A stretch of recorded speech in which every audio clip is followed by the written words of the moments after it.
உடல் கொழுப்பை கரைக்க உதவும் வெந்தயம் பற்றி இந்த வீடியோவில் பார்க்கலாம். இன்றைய மோசமான உணவு பழக்க வழக்கத்தாலும் வாழ்க்கை முறையாலும் ஏராளமான நோய்கள் உடலை தாக்குகின்றன. முக்கியமாக உடலில் நச்சுக்களின் அளவும் அதிகரிக்கிறது. குறிப்பாக இரத்த குழாயினுள் கொழுப்புகள் படிந்து இரத்த குழாய்களை அடைத்து இதயத்திற்கு இரத்தம் செல்வதில் இடையூறு ஏற்பட்டு இதய பிரச்சனைகள் மற்றும் மூளை பிரச்சனைகளை சந்திக்க நேரிடுகிறது.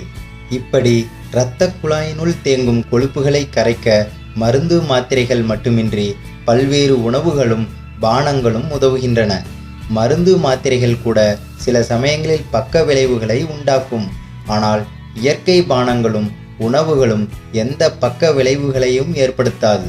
இரத்த குழாய்களில் அடைப்பை உண்டாக்கும் கொழுப்புகளின் தேக்கத்தை கரைக்க வெந்தயம் பெரிதும் உதவியாக இருக்கும். பல்வேறு ஆய்வுகளில் வெந்தயத்தில் உள்ள ஏராளமான நார்ச்சத்து உடலில் கொலஸ்ட்ரால் அளவை குறைப்பதாகவும் மற்றும் இந்த கரையக்கூடிய நார்ச்சத்து கொலஸ்ட்ராலை உடல் உறிஞ்சுவதை தடுப்பதாகவும் கண்டறியப்பட்டுள்ளது. வெந்தயத்தில் இருக்கும் நார்ச்சத்து உண்ணும் உணவுகளை எளிதில் செரிமானம் அடையச் செய்வதோடு பித்த நீரின் உற்பத்தியை சீர் செய்யும். மேலும் உடலில் மூளை முடுக்குகளில் உள்ள தீங்கு விளைவிக்கும் டாக்சின்களை முழுமையாக வெளியேற்றச் செய்யும். வெந்தய நீர் தயாரிக்கும் முறை 1.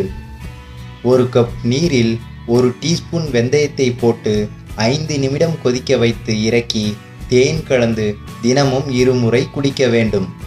வெந்தய நீர் தயாரிக்கும் முறை 2. வெந்தயத்தை இரவில் படுக்கும் முன் நீரில் ஊற வைத்து மறுநாள் காலையில் அந்த நீரை வெறும் வயிற்றில் குடிக்க வேண்டும். மேலே சொல்லப்பட்டுள்ள 2 முறைகளில் ஏதேனும் ஒன்றை 1 முதல் 2 மாதங்கள் தினமும் குடித்து வந்தால் நிச்சயம் இரத்த குழாய்கள் சுத்தமாகி இதயம் மற்றும் மூளை சம்பந்தப்பட்ட பிரச்சனைகளில் இருந்து விடுபடலாம். இந்த பதிவு உங்களுக்கு பயனுள்ளதாக இருந்தால் இந்த வீடியோவை உங்கள் நண்பர்களுடன் பகிர்ந்து கொள்ளுங்கள். மேலும் பல பயனுள்ள தகவல்களுக்கு எங்கள் சேனலை சப்ஸ்கிரைப் செய்யவும்.